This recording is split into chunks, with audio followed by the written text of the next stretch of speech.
પહેલા તો મિત્રો તમે આજ એક વિડીયો સાંભળો.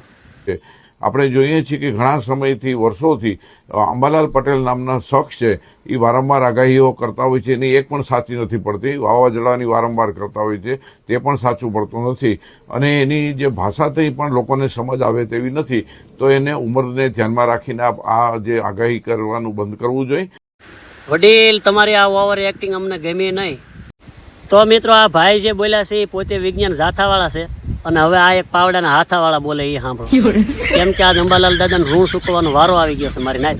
અમે ખૂબ અંબાલાલ માથે અમે ખૂબ રમૂજ કરીએ છીએ પણ એ મિમિક રીતે અને મનોરંજન માટે કરીએ છીએ. તમે જે રીતે કટાક્ષ રીતે બોલ્યા છો અને તમારા બાપાની ઉંમરના છે આ રીતે તમે એક વૈજ્ઞાનિક અને ભણેલા અને તમે જે વિજ્ઞાન જાથાવાળા ગણો છો ને તમે આ રીતે કોઈની બેઇજ્જતી કરો એ જરાય હકારી લેવામાં ન. તમે વડીલ એમ કહેતા હો ને કે અંબાલાલને આ બધા અંધારામાં તીર મારે તો તમને કહી દો કે અંબાલાલ દાદા છે અથવા તો ભાઈ શ્રી પરેશભાઈ ગોસ્વામી છે આ બધાની માથે લગભગ 99.99% એમની આગાહી ઉપર જ ખેડૂતો નિર્ભર છે. અને તમારા વિજ્ઞાન જાથા તેલ લેવા જાય અમે કોઈ દી જોતાય નથી, એના માથે અમે નિર્ભરે નથી. તો આ વડીલ છે ને અંબાલાલ દાદા એ પોતે આંકડા શાસ્ત્ર અને નક્ષત્રો ઉપર આગાહી કરે છે એ નથી. અને અમારે ગઢિયા વખતથી આ બધું હાલ્યું આવે છે. એ વાતાવરણ જોઈ અને 6 મહિના સુધી નક્ષત્રો ઉપર એ કહી દે.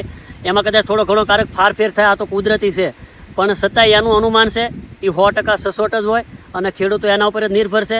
એટલે 100% ભલે તમારું વિજ્ઞાન ગમે એટલું હાસું હોય પણ અંબાલાલ દાદા વખતે તો અમે નહીં જ હકારીએ. કેમ કે એને કોઈ અપેક્ષા નથી, ખેડૂતોને માત્ર અને માત્ર શેતવે છે. એને કોઈ શાનલું નથી કે કોઈ એને કોઈ પૈસા નથી લેતા કે કાંઈ નહીં. બસ એને પૂછે એના અનુભવમાંથી વાત કરે છે.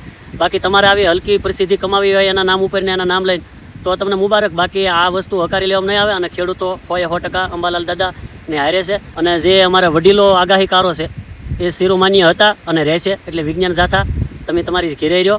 બાકી અમારે પાવડાના હાથા ન લેવા પડે, ધ્યાન રાખજો.